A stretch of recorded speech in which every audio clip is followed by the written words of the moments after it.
voilà Alpina. Turbo vous fait redécouvrir ce préparateur haut de gamme avec en exclusivité la toute nouvelle B5 Biturbo et ses rugissants 507 chevaux. Et vous allez voir que le meilleur est à l'intérieur. 307 km/h. Alors 307 km/h, c'est complètement fou pour une voiture comme ça. On peut en plus emmener, je dirais, sa belle-mère entre guillemets dedans et conduire pépère. Vraiment, ça passe sans problème. Et puis si on lâche les bêtes, bon, ben, On oublie la belle-mère. on oublie la main ou alors on s'en débarrasse.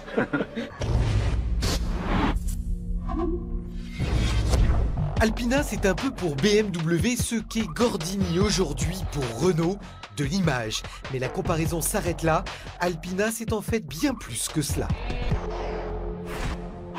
Spécialisée dans le haut de gamme sportif, Alpina est une marque allemande à part entière, un constructeur historiquement associé à BMW depuis les années 60.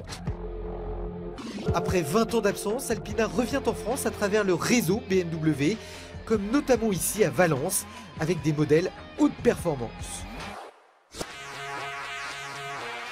On a donc voulu savoir à quoi ressemble aujourd'hui un modèle Alpina.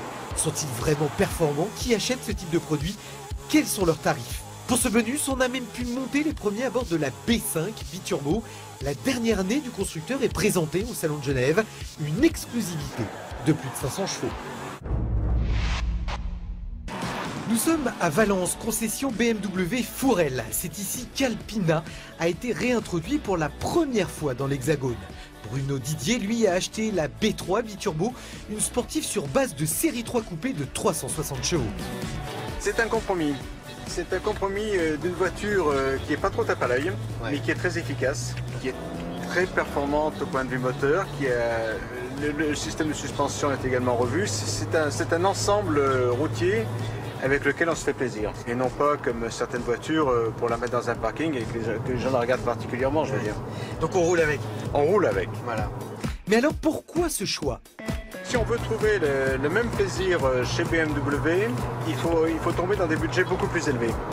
On en a pour son argent parce que je veux dire, c'est pas uniquement de mettre deux turbos sur le moteur et les coincer un peu fort, mais quand on a l'oreille mécanique, on sent un moteur qui a été bien préparé, qui tourne bien.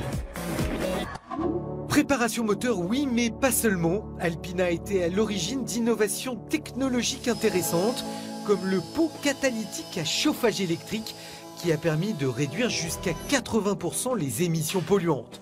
Ou encore, l'introduction de la première boîte de vitesse à commande séquentielle, gérée électroniquement.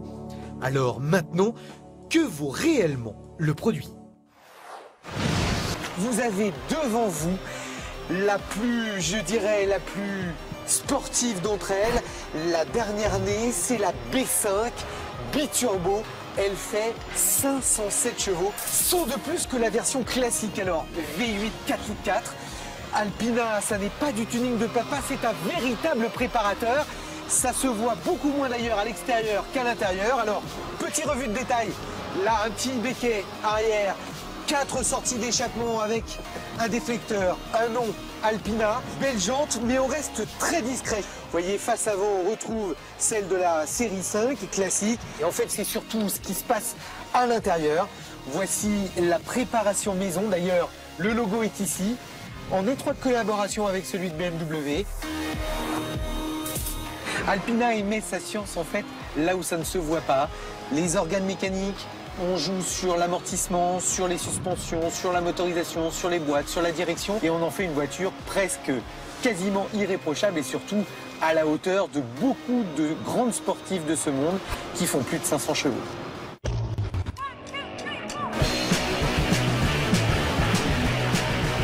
On se croirait dans une sportive de près de 2 tonnes déjà, c'est quand même étonnant.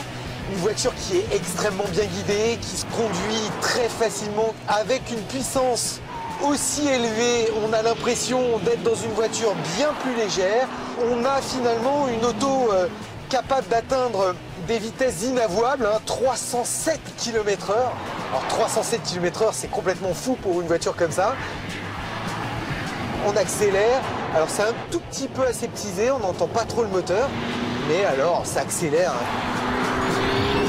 C'est vraiment, vraiment, vraiment génial. Voilà, tout simplement.